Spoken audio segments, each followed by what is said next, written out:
alhaidhu yamna'u ashya, hedhi inazuilia vitu vingi, namzuilia mwenye hedhi mambo mengi. Jambo la kwanza, as-salatu, mwenye hedhi anazuiliwa, swala inamzuia mwenye hedhi asiswali. Fala tusalli wala takdhi, wala mwanamke huyo hatoswali wala hatalipa katika kipindi cha hedhi. Kwa hiyo hatoswali wala hatalipa hizo swala ambazo zote ziliompita katika hedhi, na sio hedhi hadi hiyo nifasi kuja mbele. Hukumu yao na kwa hukumu ni moja. Hiyo jambo la kwanza. Jambo la pili, asaumu, fala atasumu wala atafunga.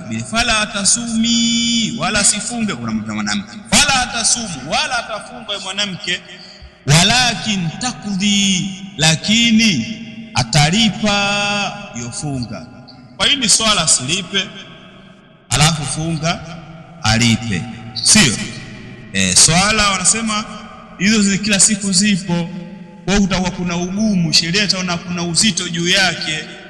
Kwa mfano mtu ndo siku 7 alikuwa ndani ya hedhi, alafu baada ya siku 7 napo sasa azilipe zile swala zote alizilompita, na maana ni katika siku 7.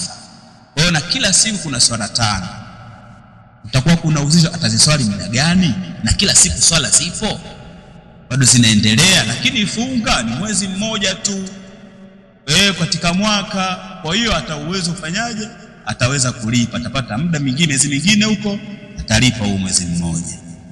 Kwa hiyo hizo katika hekima ambazo kwamba mwenye hedhi na maana atakiwa alipe funga na wala halipi swala, kwa sababu kuna uzito na ugumu, na sheria itaki, na sheria hajakuja kwa ajili ya kuwekea watu uzito na ugumu. Sheria moja kufanya wepesi. Kwa pale kwenye wepesi wakawekwa hiyo, hapo kuna ugumu wakaondolewa. Atawafu, jambo la tatu, kutufu bilbait, yani kutufu alkaaba.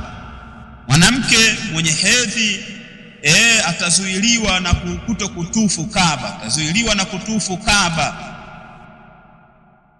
Yote ataelezea. Jambo la 4, masul mashafi, afanua mbele, atakugusa mashafu.